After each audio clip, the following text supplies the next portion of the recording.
Hi there folks, my name's NovaWing24 and welcome to the Nova Wrap, your one-stop location for your simulation release news and goings on from the week that was. So here we are on Sunday the 16th of June 2019 for another exciting episode, and I'm going to just get this out of the way to start with. Okay, so we all know by now about the bombshell that Microsoft dropped on us last week.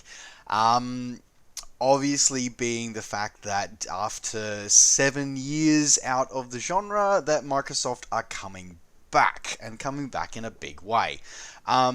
I'm not covering that in this series. For those who are long-time viewers of the Nova app, you understand, you remember that this is about what has just been released. Not what's coming, not what might be on the horizon, but what is now available. So I'm going to sort of leave it at that. I am, however, going to refer you guys over to the Three Grumpy Simmers episode that has just aired a few hours ago, where myself, along with my good friends Sergio from HaleySimmer.com and from Drew Belgioed from the Belgio channel, where we sit back and we discuss some of the things that we see, and also the fact that really quite right now we have no idea about this sim. So I'm going to leave it at that. We don't know a price point, we don't know an availability date, we literally know nothing. There is 100 seconds of footage and that's it. So I'm just going to say that, yeah, as I said, I'm not covering that in the news show. Just want to touch on this because I know everybody's going to be sort of expecting it to be. I know there are some people who have already said, well, why wasn't I covered in last week's show? Well, one, last week's show was recorded about an hour before it got the news dropped. But two, because that's not what this show is about. But yes, I do refer everyone, head over to the Three Grumpy Simmers episode. I'll pop a link in the description down below so you guys can tune into it and have a look at it and have a look at our initial thoughts. So now that the elephant in the room has been dealt with, let's go jump on to the release news for the week. And we are going to get started this week with X-Plane 11 and the guys over at FSim Studios, with their release of their rendition of Tocumen International Airport in Panama City. So this airport comes out, it's come through from the FSim guys. They sort of come up and in and out of my radar over the years. So looking pretty good. I must admit that this one looks reasonably good. Fairly basic. I mean, some of the photo reel looks a bit pixelated, but the actual content of the runway textures and the highly detailed 3D models of the actual terminal buildings have actually come through looking really, really good. Now, this is the airport as it appears at the start of 2019. And includes high-resolution textures throughout all the high-detailed 3D buildings throughout, including in full modeling of the cargo area as well as the FBO that services the airport as well. Includes also Copa Airlines' maintenance area, including their brand new hangar that was built last year. Includes full support for SAM animated jetways, full implementation of PBR texturing and HDR night lighting, as well as a range of static aircraft to bring your airport to life. X-Plane 11. So this one's available from your favorite flight sim retailer, coming in at around about $22 US or your regional equivalent, available now.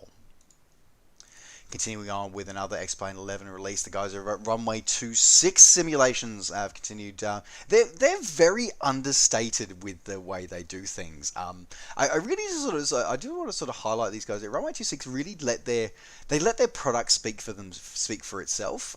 They don't put a lot of information out. They keep it fairly quiet and fairly close to ships while they do. But what they do just looks absolutely outstanding. And this rendition of Miami International Airport from them is no exception.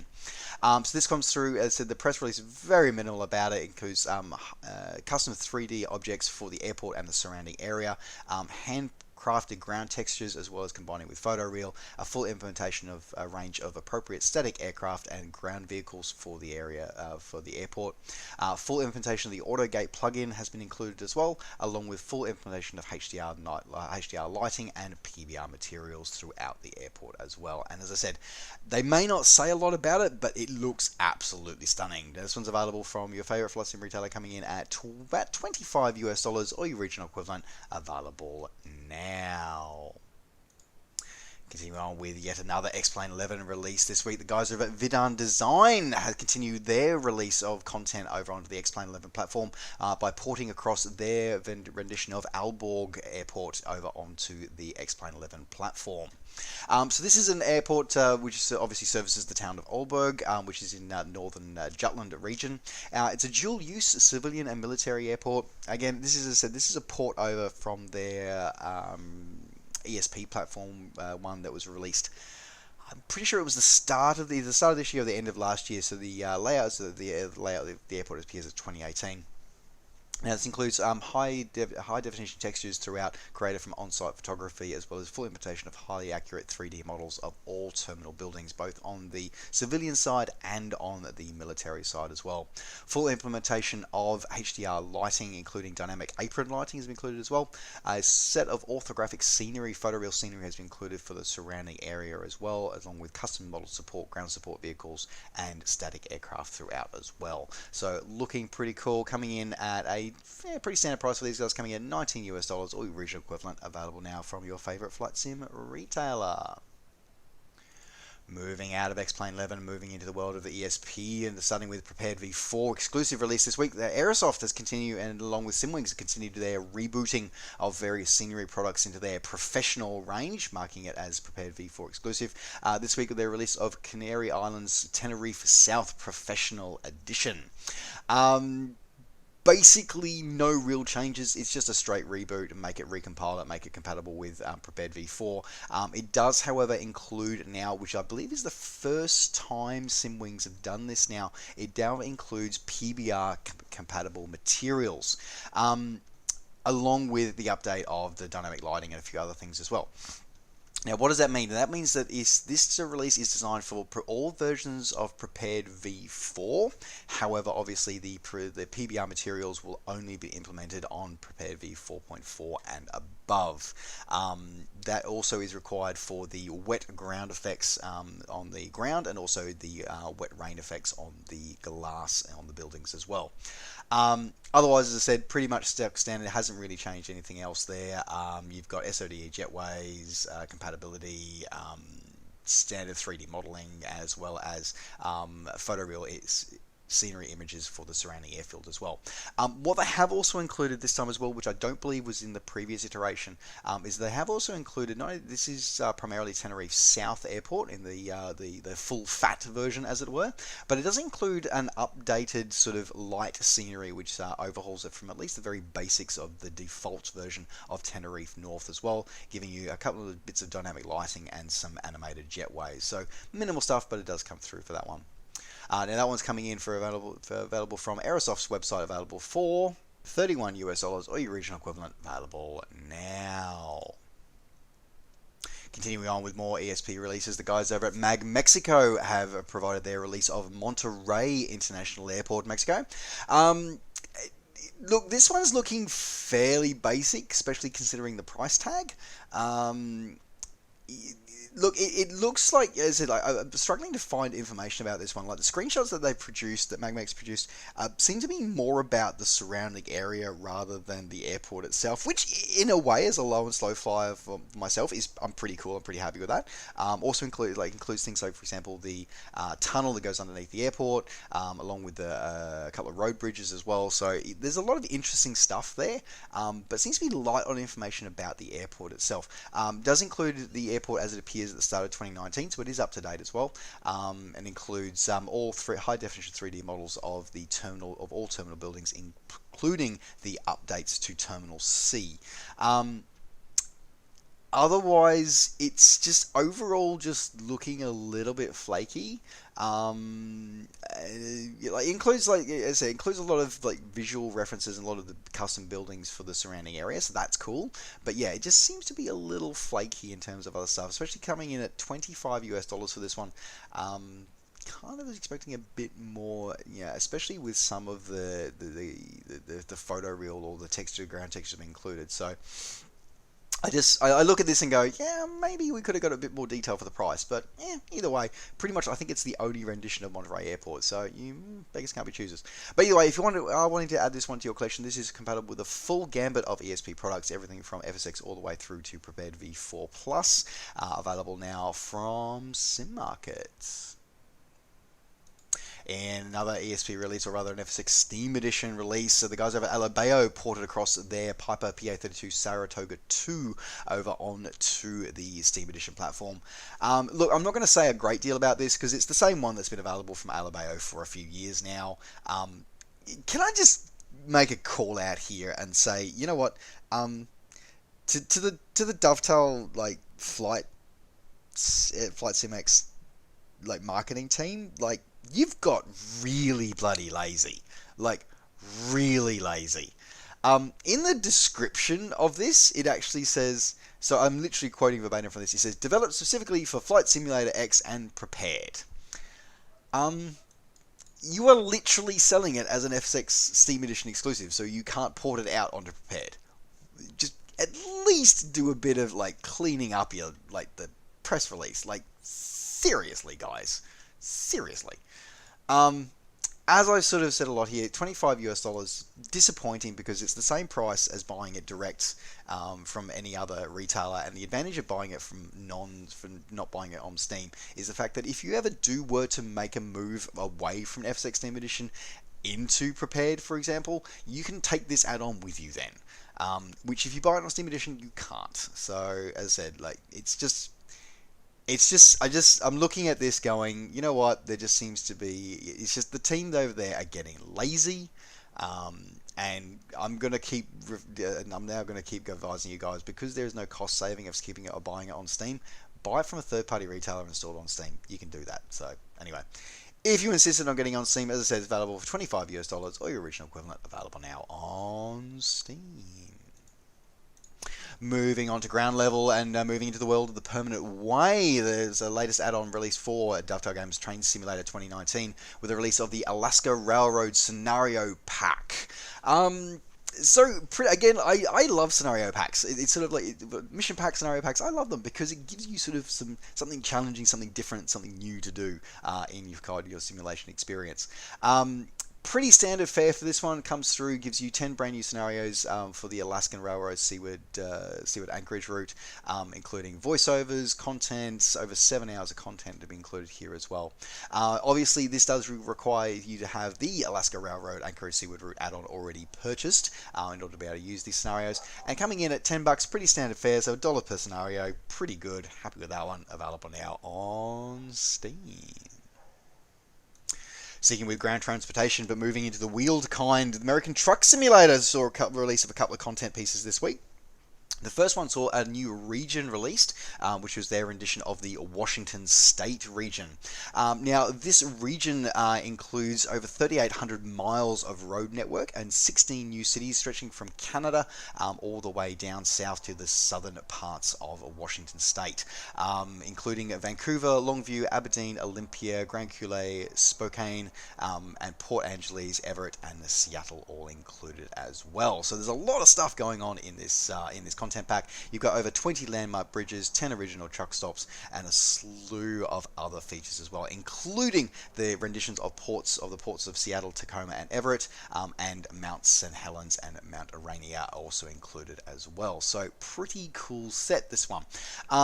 So this one, you can really come through here, a lot of truck here, a lot of new content to come through, various different goods and other cargoes have been come through here as well. So pretty good content pack, especially considering the price as well. It's only $12, which I'm really impressed with actually. So yeah, very affordable price is one for you to expand your truck simulation network. In the second release for Truck Simulator this week, I saw the release of the Forest Machinery add-on pack. So essentially, this is like the cargo bundle or cargo packs that we've seen previously, the heavy cargo pack and the special transport cargo pack. This just gives you some more missions, some more load, some more different loads to be included for various internal stuff, internal missions to be unlocked. These, excuse me, these cargoes are specifically for the foresting industry, which thrives throughout the territories of Oregon and Washington, and of course comes with a variety of in-game economies for this one as well. You get six different pieces of towed forest machinery, two specialized trailers, an internal as a truck accessories, a headache rack. I think that's the thing that gets on the back of the cab. I don't really know, not really up on my truck stuff. And you also get a hanging chainsaw toy to mount inside your truck. So, coming in, again, a really affordable price. I must admit, the SES really have sort of nailed the market here. They've actually figured out that, keep stuff at a lower cost, you'll sell more. So I definitely think that maybe some flight sim developers that might want to learn that lesson as well. Not going to name names, but anyway. So yeah, looking pretty cool, looking pretty awesome. You can add this one to your collection, available now on Steam. Alright, moving out of the road, moving out onto the waves, and moving back in time with a release this week out of early access into full release of Naval Action. So, Naval Action first came to my attention, I think, when it first hit early access. Actually, before it even hit early access, when I sort of heard rumblings about this new sailing ship simulator, and I looked into it, and I remember coming on to early access, I think about 4 years ago. Honestly, I thought it had died. I thought it had died in early access. I didn't think it was still going. But no, this is from a company called Game Labs. And they've come through. I've heard a lot of mixed things about it over the years, but so far it's come through and gone. It claims itself to be a hardcore, realistic, and beautifully detailed naval combat game, immersing players into the experience of the most beautiful period of naval history when sailing ships ruled the seas.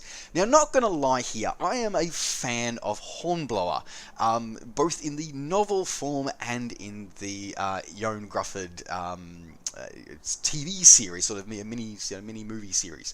It is something, there is a romantic thing of the Age of Sail, and it's always quite impressive, and just quite frankly, the physics that go into it actually are quite challenging. One of the main reasons why I've never picked it up is the fact that it's an MMO. So it is a purely online, or it's a purely multiplayer experience with online multiplayer. And essentially, to do anything, you have to do that. There's no real sort of single player side of stuff. Well, there is, but it's limited. But you're always on with MMOs and stuff. Apparently, with the launch though of the full version, they have released what they're calling peace servers, where you can engage with NPCs, but you can't engage with actual other people. So I'm a little bit more okay with that, and that's kind of cool.